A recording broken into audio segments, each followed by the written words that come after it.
dajaal buu nabigu sheegay calayhi salaatu wasalaam oo adduunyada buqcad kuma taalo ilaa dajaal uu maraya dadkana wuxuu ka dhaadhicinayaa inuu yahay rabbigii isagu dadka abuuray inuu yahay buu ka dhaadhicinayaa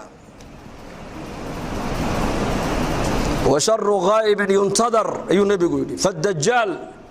fasharru ghaa'ibin yuntadar aw as-saa'a wa saa'atu adha wa amar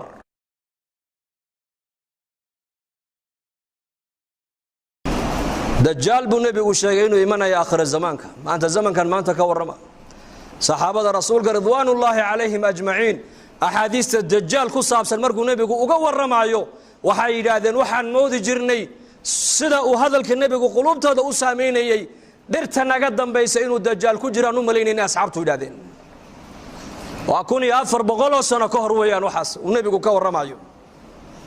innagana maanta zamankeena ka warrama corona virus baa maanta caalamka dhan wareeriyo la hadal haya xanuun amar ilaahay ku socda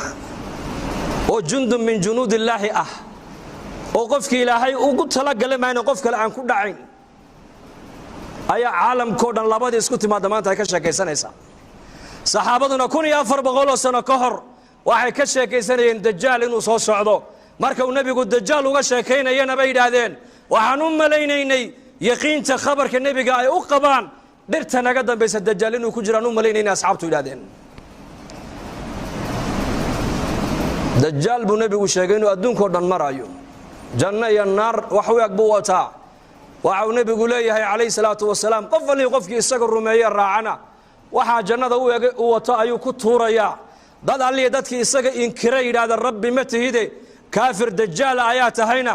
naartu ku tuuraya markaa buu nabigu leeyahay calayhi salaatu wasalaam 10 aayadood ee suuratul kahf ninka akhrista maalintii ilaahay fitnada dajaal waa ka badbaadiyaa buu rasuulku yidhi wa fi riwaayatin 10 ka dambana nabigu waa sheegay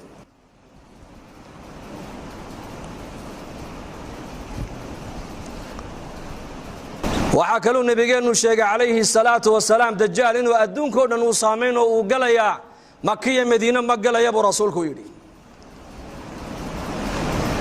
وفي رواية حديث وعي شيخ سأفر ملوج دجال مقلايو جبل الطور بورتي نبي موسى عليه السلام